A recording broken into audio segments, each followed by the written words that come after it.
Train ಇಳಿದ್ಬಿಟ್ಟು ಕಾಲು ಇಡ್ತಾ ಇದ್ದಂಗೆ ಏನೋ ಒಂಥರ ಖುಷಿ ಆಗೋಯ್ತು. ಆ ದುಡ್ಡನ್ನ ಒಂದೇನಾದ್ರು ಒಳ್ಳೆ ಕೆಲಸಕ್ಕೆ, ದೇವಸ್ಥಾನಕ್ಕೆ ಒಳ್ಳೆ ಕೆಲ್ಸಕ್ಕೆ ಕೊಡ್ಬೇಕು ಅಂತ ಅನ್ಕೊಂಡಿದ್ದೆ. ನನಗೆ ನಿಜವಾಗ್ಲೂ ಅಯೋಧ್ಯೆಗೆ ಹೋಗ್ತೀನಿ ನನ್ನ ಜೀವನದಲ್ಲಿ ಅಂತ ನಾನು ಅನ್ಕೊಂಡೇ ಇರ್ಲಿಲ್ಲ. ಎಲ್ಲ ನೋಡ್ಕೊಂಡು ಬಂದ್ಬೇಕು. 9 ದಿವಸ ಮೇಲೆ 9 ದಿವಸ ಹೋಗಿದ್ವು. ಅಯೋಧ್ಯೆಗೂ ಅಷ್ಟೇ ನಾನು ಹೋಗ್ತೀನಿ ಅಂತ ನಾನು ಅನ್ಕೊಂಡಿರ್ಲಿಲ್ಲ. ಸಂಕಲ್ಪ ಮಾಡಿಸಿದ್ರು, ಆರತಿ ಮಾಡಿಸ್ತಾ ಒಂದು ವಿಡಿಯೋನ ನೀವು ಫಸ್ಟ್ ಯೂಟ್ಯೂಬ್ ಒಂದು 10 ಜನಕ್ಕೆ ರೆಕಮೆಂಡ್ ಮಾಡುತ್ತೆ. 10 ಜನನು ಫುಲ್ ವಿಡಿಯೋ ನೋಡಿದ್ರೆ ಅದು ಇನ್ನೊಂದು 20 ಜನಕ್ಕೆ ರೆಕಮೆಂಡ್ ಮಾಡುತ್ತೆ. ಅವರು ಫುಲ್ ವಿಡಿಯೋ ನೋಡಿದ್ರೆ ಇನ್ನೊಂದು 30 ಜನಕ್ಕೆ ಮಾಡುತ್ತೆ. ನೀವು 10 ಜನರೇ ಓಪನ್ ಮಾಡ್ಬಿಟ್ಟು ಸೂಪರ್ ಅಂತ ಬರೆದ್ಬಿಟ್ಟು ಬಂದ್ಬಿಟ್ರೆ ಆ ವಿಡಿಯೋ ರೆಕಮೆಂಡ್ ಮಾಡಲ್ಲ.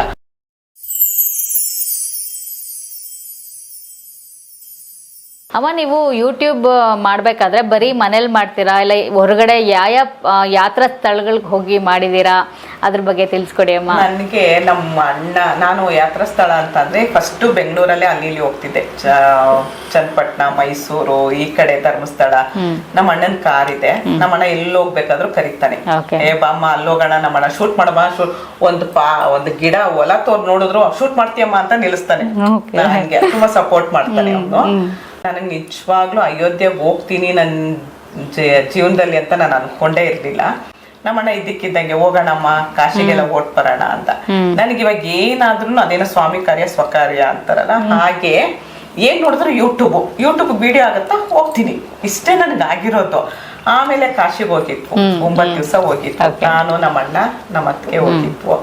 ಕಾಶಿ, ಅಯೋಧ್ಯ, ತ್ರಿವೇಣಿ ಸಂಗಮ, ಡೆಲ್ಲಿ, ಯಾವ್ದು ತಾಜ್ ಮಹಲ್ ಎಲ್ಲ ನೋಡ್ಕೊಂಡು ಬಂದ್ಬೇಕು. 9 ದಿವಸ ಮೇಲೆ 9 ದಿವಸ ಹೋಗಿದ್ವು. ತುಂಬಾ ಚೆನ್ನಾಗಾಯ್ತು. ಕಾಶಿಲಿ ನಮಗ್ ಗೊತ್ತಿಲ್ಲ ಗಂಗಾ ಆರತಿ ಇರುತ್ತೆ. ನಾವು ಕೂತಿರ್ಬೇಕಾದ್ರೆ ನಾನು ವಿಡಿಯೋ ಮಾಡ್ತಿದ್ದೆ. ನಾನು ಹೇಳಿದ್ನಲ್ಲ ನನ್ನ ಹೆಸರೇ ಯೂಟ್ಯೂಬ್ ಆಗೋಗಿದೆ ಅಂತ. ವಿಡಿಯೋ ಮಾಡ್ತಿದ್ದೆ. ಒಂದು 20-25 ವರ್ಷದ ಹುಡುಗ, ಇದು ಗಂಗಾ ಆರತಿ ಆಗೋ ಟೀಮ್ ಅಂತೆ ಅವನ್ ಬಂದ. ನನಗೆ ಯಾವ ಭಾಷೆನೂ ಬರಲ್ಲ, ಕನ್ನಡ ಒಂದಿದ್ರೆ ಯಾವ್ದು ಬರಲ್ಲ. ಅವನ್ ಕೇಳ್ದ ಯಾವ ಊರು ಅಂತ ಕೇಳ್ದ. ಅರ್ಥ ಆಗತ್ತೆ ಹಿಂದಿ. ಆಮೇಲೆ ನಾನು ಹೇಳ್ದೆ ಬೆಂಗಳೂರಪ್ಪ, ನಮ್ದು ಕರ್ನಾಟಕ ಅಂತ. ಅಂದಿದ ತಕ್ಷಣ ಏನಂತ ಗೊತ್ತಿಲ್ಲ ನನಗೆ, ಆ ದೇವ್ರೆ ಅವನ್ನ ಕಳ್ಸಿದ್ರು ಏನೋ. ಬಂದ್ಬಿಟ್ಟು ಮುಂದ್ಗಡೆ VIP ಅವ್ರು ಕೂತ್ಕೊಳಕತ್ತೆ, ಇಲ್ಲಿ ಆರತಿ ಆಗ್ತಿರತ್ತೆ ಹಿಂದ್ಗಡೆನೆ, ಬನ್ನಿ ನೀವು ಅಲ್ಲಿ ಕೂತ್ಕೊಳ್ಳಿ, ಎಷ್ಟು ಜನ ಇದ್ದೀರಾ ಅಂತ ಅಂದ. 3 ಜನ ಇದ್ದೀವಪ್ಪ ಅಂದೆ. ಆಮೇಲೆ ನಂದು ಫಸ್ಟ್ ತಿಂಗಳು ಯೂಟ್ಯೂಬ್ ಪೇಮೆಂಟ್ ಬಂದಾಗ ನಾನು ಅನ್ಕೊಂಡಿದ್ದೆ, ಯಾಕಂದ್ರೆ ಆ ದುಡ್ಡನ್ನ ಒಂದೇನಾದ್ರು ಒಳ್ಳೆ ಕೆಲ್ಸಕ್ಕೆ, ದೇವಸ್ಥಾನಕ್ಕೆ ಒಳ್ಳೆ ಕೆಲ್ಸಕ್ಕೆ ಕೊಡ್ಬೇಕು ಅಂತ ಅನ್ಕೊಂಡಿದ್ದೆ.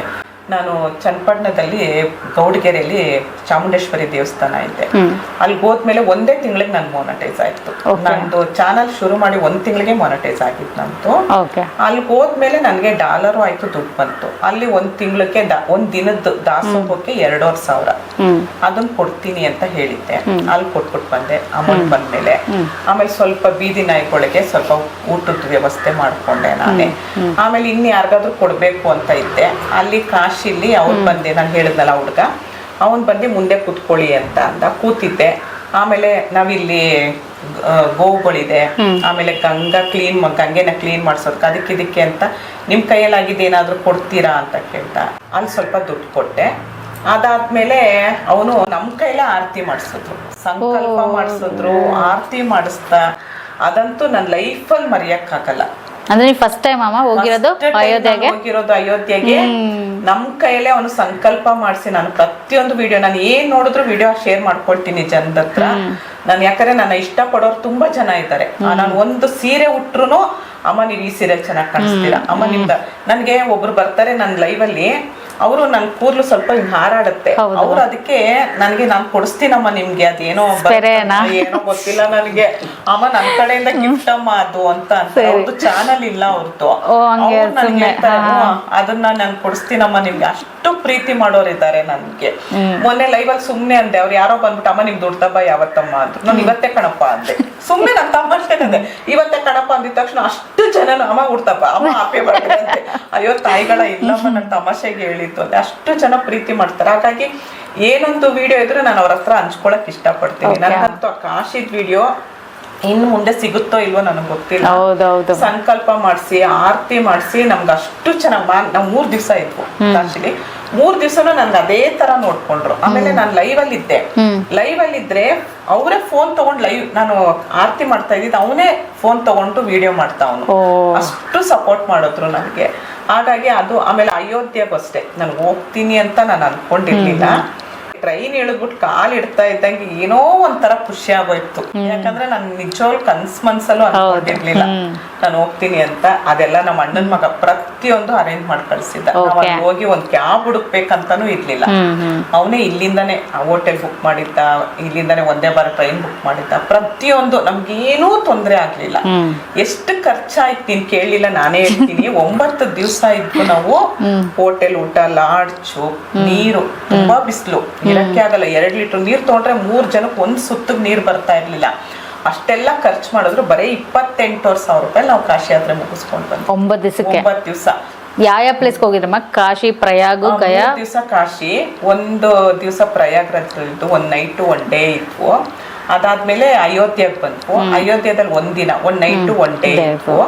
ಆಮೇಲೆ ಡೆಲ್ಲಿಗೆ ಬಂದ್ವು. ಡೆಲ್ಲಿಲಿ 3-4 ದಿವಸ ಇದ್ವು ನಾವು. 3 ದಿವಸ ಇದ್ವು ಡೆಲ್ಲಿಲಿ. ಅಲ್ಲಿ ಬಸ್ ಮಾಡ್ಬಿಟ್ಟಿದ್ದ ಪ್ಯಾಕೇಜ್ ಅಂತ. ಅವ್ರು 1 ದಿವಸ ಡೆಲ್ಲಿದ್ದೇ ಸುತ್ಸಿದ್ರು, ಇನ್ನೊಂದ್ ದಿವಸ ಮಥುರಾ ಆಮೇಲೆ ತಾಜ್ ಮಹಲ್ ಕರ್ಕೊಂಡೋಗಿ ತೋರ್ಸಿದ್ರು, ಇನ್ನೊಂದ್ ದಿವಸ ನಾವೇ ನಮ್ದೇ ಅದು. ಅವತ್ತು ಹೋಗಿ ಎಲ್ಲ ಏನೇನ್ ಬೇಕು ಶಾಪಿಂಗ್ ಎಲ್ಲ ಮಾಡ್ಕೊಂಡು ಬಂದಿದ್ದು. ಅದು ಹೋಗ್ತಾ ಬರ್ತಾ ಫ್ಲೈಟು, ಟ್ರೈನು ಅಲ್ಲ. ಅಷ್ಟು ಎಲ್ಲ ಮಾಡ್ಕೊಂಡು ಹೋದ್ರು. ಬರೀ 28,000 ರೂಪಾಯಿ ಮುಗಿಸ್ಕೊಂಡು ಬಂದ್ವು. ಒಬ್ಬೊಬ್ಬರಿಗೆ 28,000, ಒಬ್ಬರಿಗೆ 28,000-29,000 ರೂಪಾಯಿ ಆಯ್ತು. ತುಂಬಾ ಚೆನ್ನಾಗಾಯ್ತಮ್ಮ. ಇನ್ನು ಆತರ ಕಾಶಿ ಯಾತ್ರೆದ್ದು ನಮ್ಗೆ ಸಂಕಲ್ಪ ಮಾಡಿಸಿ ನಮ್ ಕೈಲಿ ಆರತಿ ಮಾಡ್ಸೋದ್ ಸಿಗುತ್ತೋ ಇಲ್ವೋ ಗೊತ್ತಿಲ್ಲ. ಹೌದಮ್ಮ, ಅದೇನೋ ನಿಜ. ಅಷ್ಟು ನಾನು ಯೂಟ್ಯೂಬ್ ಮಾಡಿದಕ್ಕೂ ಸಾರ್ಥಕ ಆಯ್ತು ಅಂತ ಅನ್ಕೊಂಡೆ ನಾನು. ನಮ್ಮ ಅಣ್ಣನ ಮತ್ತಿಗೆಗೂ ಅಷ್ಟೇ ತುಂಬಾ ಖುಷಿ ಆಯ್ತು ಆ ತರದ್ದು. ಎಲ್ರು ವಿಡಿಯೋ ನೋಡಿದವರೆಲ್ಲ ಅಮ್ಮ ನೀವು ಪುಣ್ಯ ಮಾಡಿದ್ರಿ ಅಂದ್ರು. ಹೌದಮ್ಮ, ಅದು ಏನ್ ಗೊತ್ತಾ, ಯೂಟ್ಯೂಬ್ ಮಾಡಿದ್ಮೇಲೆ ನನ್ಗೆ ಆ ಪುಣ್ಯ ಸಿಕ್ಕಿತ್ತು. ಕರೆಕ್ಟ್. ಅದಕ್ಕೆ ಮೊನ್ನೆ ಶಿಕ್ಷಕರ ದಿನಾಚರಣೆ ಇತ್ತು, ಕಮ್ಯುನಿಟಿ ಪೋಸ್ಟ್ ಹಾಕ್ಬೇಕಾದ್ರೆ ಹಿಂಗೆ ಹಾಕಿದ್ದೆ. ಒಂದು ನಮ್ಮ ಮಿಸ್ ಜೊತೆ ಫೋಟೋ ಇಡ್ಸ್ಕೊಂಡಿದ್ದೆ, ನಾನು 7th ಓದಿದ್ದು ಮಿಸ್ ಜೊತೆಲಿ. ಅದೊಂದು ಹಾಕ್ತೆ. ನಾನು ಯೂಟ್ಯೂಬ್ ನನಗೆ ಇವಾಗ ಮಿಸ್ಸು. ಕಲಿಯೋದು ಎಷ್ಟೋ ಇದೆ. ಇವಾಗ ನೀನ್ ಸಿಕ್ತೆ, ನಿನ್ನಿಂದ ಏನೋ ಕಲಿಬಹುದು, ಇನ್ನೊಬ್ರು ಸಿಗ್ತಾರೆ ಅವರಿಂದ ಏನೋ ಕಲಿಬಹುದು. ಅದಕ್ಕೆ ನಾನು ಯೂಟ್ಯೂಬ್ ನಮ್ ಮಿಸ್ ಅಂತ ಶಿಕ್ಷಕರ ದಿನಾಚರಣೆ ದಿವಸ ಅವ್ರ ಗುರ್ದು ಫೋಟೋ ಹಾಕೊಂಡಿದ್ದೆ. ಅಯೋಧ್ಯೆ ಹೇಗಿದೆ? ಚೆನ್ನಾಗಿ, ತುಂಬಾ ಚೆನ್ನಾಗಿ. ದೇವರು ಅಲ್ಲಿ ಏನು VIP ಒಂದ್ ದರ್ಶನ, ಅದಕ್ಕಿದಕ್ ದರ್ಶನ ಅಂತ ಏನೂ ಇಲ್ಲಮ್ಮ. ಎಲ್ರಿಗೂ ಒಂದೇ ದರ್ಶನ. ಅಲ್ಲಿ ತುಂಬಾ ಚೆನ್ನಾಗಿ ದರ್ಶನ ಆಯ್ತು. ನಮ್ಮನೇಲಿ ಪುಟ್ಟು ಕೃಷ್ಣ ಇದ್ದಾನ 10 ತಿಂಗಳು. ಸೇಮ್ ಅವ್ನ್ ನೋಡ್ದಂಗೆ ಆಯ್ತು ನನ್ಗೆ. ಪುಟ್ಟು ಬಾಲರಾಮನ್ನ ನಮ್ಮನೆ ಪುಟ್ಟು ಕೃಷ್ಣ ನೋಡ್ದಂಗೆ ಆಗೋಯ್ತು ನನಗೆ. ತುಂಬಾ ಚೆನ್ನಾಗಿ ದರ್ಶನ ಆಯ್ತು. ಅಂದ್ರೆ ಸ್ವಲ್ಪ ನಾವು ಲಗೇಜ್ ಇಡೋದಕ್ಕೆಲ್ಲ ಏನು ಬಿಡಲ್ಲ, ಬೆಲ್ಟು, ಫೋನು, ಪರ್ಸು ಅವೆಲ್ಲ ಏನು ಬಿಡಲ್ಲ. ಅದು ಇಡಕ್ಕೆ ಸ್ವಲ್ಪ ಲೇಟ್ ಆಯ್ತು. ಅದ್ ಬಿಟ್ರೆ ದರ್ಶನಕ್ಕೆ ಏನು ಇಲ್ಲ. ಇವಾಗ ತಿರುಪತಿಲಿ ಬೇರೆ ದೇವಸ್ಥಾನದಲ್ಲೆಲ್ಲ VIP ಒಂದ್ ದರ್ಶನ, ಅದು ಇಲ್ಲ, ಆ ತರ ಏನು ಇಲ್ಲಮ್ಮ. ಅದೇ ಇನ್ನು ಕಟ್ತಾ ಇದಾರೆ, ಇನ್ನು 4 ವರ್ಷ 5 ವರ್ಷ ಬೇಕಂತೆ. ಈಗ್ಲೇ 2 ಕಣ್ ಸಾಲದು ನೋಡೋದಕ್ಕೆ. ಇನ್ ಫುಲ್ ಆದ್ಮೇಲೆ ಏನೋ ನಾವು ಸ್ವರ್ಗಕ್ಕೆ ಹೋದಂಗೆ ಆಗುತ್ತೋ ಏನೋ ಗೊತ್ತಿಲ್ಲ. ತುಂಬಾ ಚೆನ್ನಾಗಿತ್ತಮ್ಮ. ಅದ್ ಬಿಟ್ಟು ಬೇರೆ ಯಾವ್ದಾದ್ರು ಜಾಗಕ್ಕೆ ಹೋಗಿದ್ದೀರಮ್ಮ? ಕಾಶಿ ಇದೇ ಫಸ್ಟ್ ಟೈಮ್ ಅಲ್ಲಿಗೆ ಹೋಗಿದ್ದಷ್ಟೇ. ವೀಕ್ಷಕರೇ, ನೋಡಿದ್ರಲ್ಲ ಅಮ್ಮನವರ ಒಂದು ಯೂಟ್ಯೂಬ್ನ ಸಾಧನೆಯನ್ನು ನೀವೆಲ್ಲರೂ ಕೇಳಿದ್ದೀರಾ. ಅವರಿಗೆ ಈ ವಯಸ್ಸಲ್ಲಿ ಎಷ್ಟು ಉತ್ಸಾಹದಿಂದ ಖುಷಿಯಿಂದ ಮಾಡ್ತಾರೆ. ಹಾಗೆ ನೀವು ಕೂಡ ಖುಷಿಯಿಂದ ಯೂಟ್ಯೂಬನ್ನು ಮಾಡಿ, ಹಾಗೆ ಯೂಟ್ಯೂಬನ್ನು ಪ್ರೀತಿಸಿದ್ರೆ ಯೂಟ್ಯೂಬ್ ಕೂಡ ನಮ್ಮನ್ನ ಪ್ರೀತಿಸುತ್ತೆ ಅಂತ ನಮ್ಗೆ ತಿಳಿಸ್ಕೊಟ್ಟಿದ್ದಾರೆ. ಇವರು ಅಷ್ಟು ಸಮಯ ಮಾಡಿಕೊಂಡು ಇವರ ಬ್ಯುಸಿ ಸ್ಕೆಡ್ಯೂಲಲ್ಲೂ ನಮ್ಮ ಚಾನಲ್ಗೆ ಬಂದು ನಮ್ಮ ಜೊತೆ ಮಾತಾಡಿದ್ದಾರೆ. ಅದಕ್ಕೆ ತುಂಬಾ ಧನ್ಯವಾದಗಳು ಅಮ್ಮ. ನಮ್ಮ ಜೊತೆ ಬಂದು ಟೈಮ್ ಸ್ಪೆಂಡ್ ಮಾಡಿದ್ದೀರಾ. ನನಗೆ ಪ್ರತಿಯೊಂದು ಕೇಳ್ಕೊಂಡೆ ಹೇಗಮ್ಮ ಏನು ಅಂತ. ನನಗೆ ಗೊತ್ತಿರೋ ಅಷ್ಟು ನಾನು ತಿಳಿಸ್ಕೊಟ್ಟಿದ್ದೀನಿ. ನಾನು ಏನ್ ಲೈವ್ ಅಲ್ಲಿ ಹೇಳ್ತೀನಿ, ನಾನು ವಿಡಿಯೋದಲ್ಲಿ ಹೇಳ್ತೀನಿ, ಅದೇ ತರ ತಿಳಿಸ್ಕೊಟ್ಟಿದ್ದೀನಿ. ನನಗೂ ತುಂಬಾ ಖುಷಿ ಆಯ್ತು ನಿನ್ ಜೊತೆಲಿ ಮಾತಾಡಿದ್ದು. ಪ್ರೀತಿಯಿಂದ ಒಳ್ಳೆ ಎಷ್ಟೋ ವರ್ಷದ ಪರಿಚಯ ಇದ್ದಂಗೆ ಮಾತಾಡ್ತಾ ಇದೆಯಾ. ನನಗೂ ತುಂಬಾ ಖುಷಿ ಆಯ್ತು ಪ್ರಿಯಾ. ಧನ್ಯವಾದ ಅಮ್ಮ. ಥ್ಯಾಂಕ್ ಯು ಅಮ್ಮ. ನಮ್ಮ ಚಾನಲ್ಗೆ ಬಂದು ನೀವು ಟೈಮ್ ಕೊಟ್ಟು ನಮ್ಮ ಜೊತೆ ನೀವು ಟೈಮ್ ಸ್ಪೆಂಡ್ ಮಾಡಿರೋದೇ ಗ್ರೇಟ್ ಅನ್ಸುತ್ತೆ ನಮಗೆ. 4 ಜನಕ್ಕೆ ಯಾರಿಗೆ ಒಳ್ಳೇದಾಗತ್ತೆ ಆಗ್ಲಪ್ಪ. ನಾನು ಅದೇ ಹೇಳ್ತೀನಿ, ಎಲ್ರು ಖುಷಿಯಿಂದ ಮಾಡಿ. ಆಮೇಲೆ ಇನ್ನೊಂದು ಹೇಳ್ತೀನಿ, ವಿಡಿಯೋನ ಎಲ್ಲೂ ಸ್ಕಿಪ್ ಮಾಡಬೇಡಿ, ಫುಲ್ ವಿಡಿಯೋ ನೋಡಿ. ಸ್ಕಿಪ್ ಮಾಡ್ಬಿಟ್ಟು ಸೂಪರ್ ಅಂತ ಕಮೆಂಟ್ ಹಾಕ್ಬೇಡಿ. ಏನ್ ಸೂಪರ್ ಇರುತ್ತೆ ಏನ್ ಸೂಪರ್ ಇಲ್ಲ ವಿಡಿಯೋ ನೋಡಿದ್ರೆ ಗೊತ್ತಾಗತ್ತೆ. ಇನ್ನೊಂದು ಹೇಳ್ಬಿಡ್ತೀನಿ ನಾನು, ಒಂದು ವಿಡಿಯೋನ ನೀವು ಫಸ್ಟ್ ಯೂಟ್ಯೂಬ್ ಒಂದು 10 ಜನಕ್ಕೆ ರೆಕಮೆಂಡ್ ಮಾಡುತ್ತೆ. 10 ಜನನು ಫುಲ್ ವಿಡಿಯೋ ನೋಡಿದ್ರೆ ಅದು ಇನ್ನೊಂದು 20 ಜನಕ್ಕೆ ರೆಕಮೆಂಡ್ ಮಾಡುತ್ತೆ. ಅವರು ಫುಲ್ ವಿಡಿಯೋ ನೋಡಿದ್ರೆ ಇನ್ನೊಂದು 30 ಜನಕ್ಕೆ ಮಾಡುತ್ತೆ.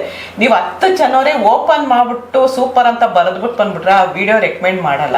ದಯವಿಟ್ಟು ಒಂದು ವಿಡಿಯೋ ಮಾಡ್ಬೇಕಾದ್ರೆ ಎಷ್ಟು ಕಷ್ಟ ಇದೆ ಅಂತ ಯೂಟ್ಯೂಬ್ ಮಾಡಿರೋರ್ಗೆ ಮಾತ್ರ ಗೊತ್ತದು.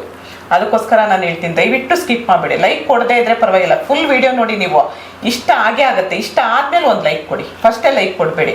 ಆದರೆ ವಿಡಿಯೋ ಮಾತ್ರ ದಯವಿಟ್ಟು ಯಾರು ಸ್ಕಿಪ್ ಮಾಡಬೇಡಿ. ಯಾರದೇ ವಿಡಿಯೋ ಆಗಲಿ, ಒಂದು ವಿಡಿಯೋ ಮಾಡ್ಬೇಕಾದ್ರೆ ಎಷ್ಟು ಕಷ್ಟ ಅಂತ ನಮಗೆ ಗೊತ್ತದ್ದು. ನೀವು ದಯವಿಟ್ಟು ಆ ವಿಡಿಯೋ ಯಾವ ತರ ನಾವು ಹಾಕ್ಬೇಕು ಏನು ಅಂತ ಅದಕ್ಕೆ ಮುಳುಗೋಗ್ಬಿಟ್ಟಿರ್ತಾರೆ. ದಯವಿಟ್ಟು ವಿಡಿಯೋ ನೋಡೋರು ಸ್ಕಿಪ್ ಮಾಡಬೇಡಿ. ಯಾರದೇ ವಿಡಿಯೋ ನೋಡಿದ್ರು ಪೂರ್ತಿ ನೋಡಿ ಒಳ್ಳೆ ರೀತಿಲಿ ಕಮೆಂಟ್ ಮಾಡಿ ಅಷ್ಟೇ. ಬ್ಯಾಡ್ ಕಮೆಂಟ್ ಆಗಲಿ ನೆಗೆಟಿವ್ ಕಮೆಂಟ್ ಆಗಲಿ ಮಾಡಬೇಡಿ. ಈ ವಯಸ್ಸಲ್ಲಿ ಬೇಕಾ, ಆ ವಯಸ್ಸಲ್ಲಿ ಬೇಕಾ, ಮನೇಲಿ ಕೆಲಸ ಇಲ್ಲ, ಮುಸ್ರೆ ತಿಕ್ಕು ಹತ್ತಿಕ್ಕು ಅವೆಲ್ಲ ಮಾಡಬೇಡಿ. ಒಳ್ಳೆ ರೀತಿಲಿ ಜನನ ಪ್ರೋತ್ಸಾಹ ಮಾಡಿ. ಹೌದಮ್ಮ, ಒಳ್ಳೆ ವಿಚಾರನ ತಿಳಿಸ್ಕೊಟ್ಟಿದ್ದೀರಾ, ಅದಂತೂ ನಿಜ.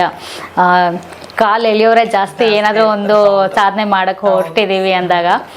ಹಾಗಾಗಿ ವೀಕ್ಷಕರೇ ಪೂರ್ತಿಯಾಗಿ ಈ ವಿಡಿಯೋವನ್ನು ನೋಡಿ ಸಪೋರ್ಟ್ ಮಾಡಿ, ಅವ್ರ ಚಾನಲ್ಗೂ ಕೂಡ ಸಪೋರ್ಟ್ ಮಾಡಿ ಅಂತ ಹೇಳ್ತಾ ಈ ವಿಡಿಯೋವನ್ನು ನಾವು ಮುಗಿಸ್ತಾ ಇದ್ದೀವಿ. ಸಿಗೋಣ ಮುಂದಿನ ವಿಡಿಯೋದಲ್ಲಿ. ಅಲ್ಲಿವರೆಗೂ ನಮಸ್ಕಾರ. ನಮಸ್ಕಾರ.